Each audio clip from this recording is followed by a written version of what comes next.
G's up, baby!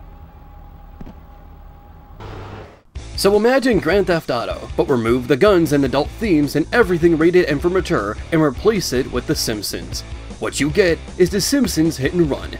Now there have been a lot of Simpsons games ever since the days of the NES, most of which are not good, but this one's pretty alright.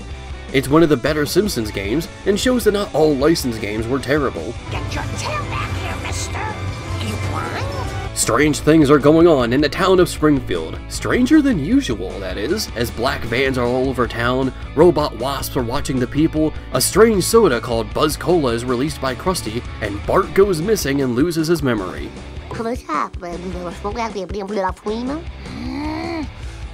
Bart, what's causing your ooga booga talk? There is a conspiracy going on here, and the Simpsons family want answers.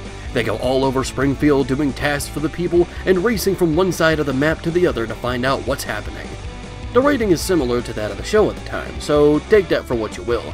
Characters will always react to something that is going on, so at least the game is full of life in that regard. How can I sleep with that camera? Oh, sexy girls could be watching me on the internet. Stupid cameras, you should be smashed! I'll destroy you at your power source! Whether or not you find any of it funny is completely subjective.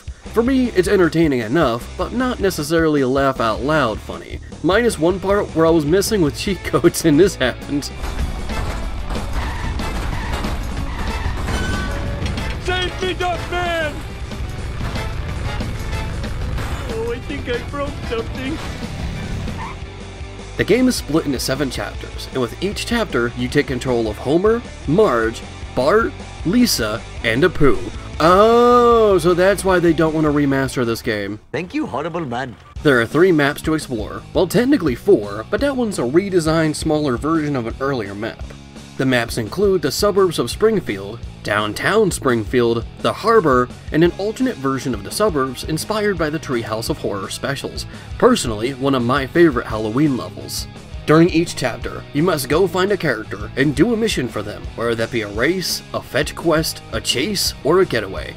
Pretty straightforward stuff, especially since every map loops around itself except for level 7. Much like the already mentioned GTA, you also have your equivalent of the star meter. Allow this meter to fill up and the police will give you chase. If they catch you, you have to pay up.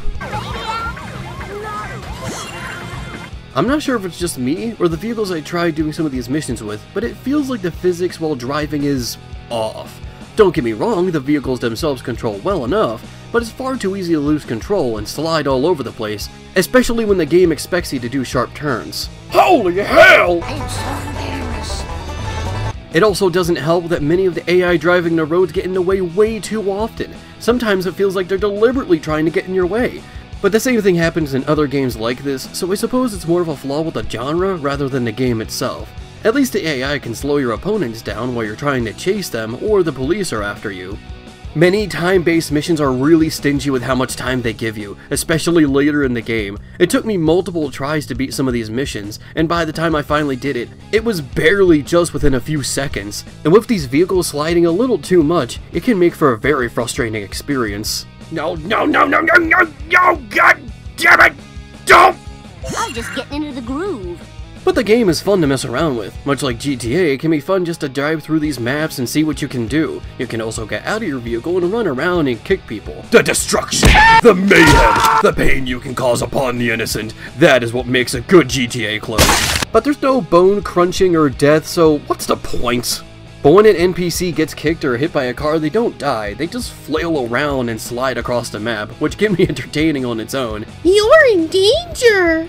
There are some things to collect on and off-road, such as coins which can be used to buy new vehicles, wrenches that repair your vehicle, and collectible cards for the completionist. Many consider this to be the best Simpsons game there is, and I'm inclined to agree. The game is fun, entertaining, good to mess around with, but still can be frustrating with stingy time limits and sliding vehicles. It's better to play this game just to fool around with, but the campaign isn't that bad either, despite its flaws. That was totally awesome. Hey, what's up with that? Let's do this thing!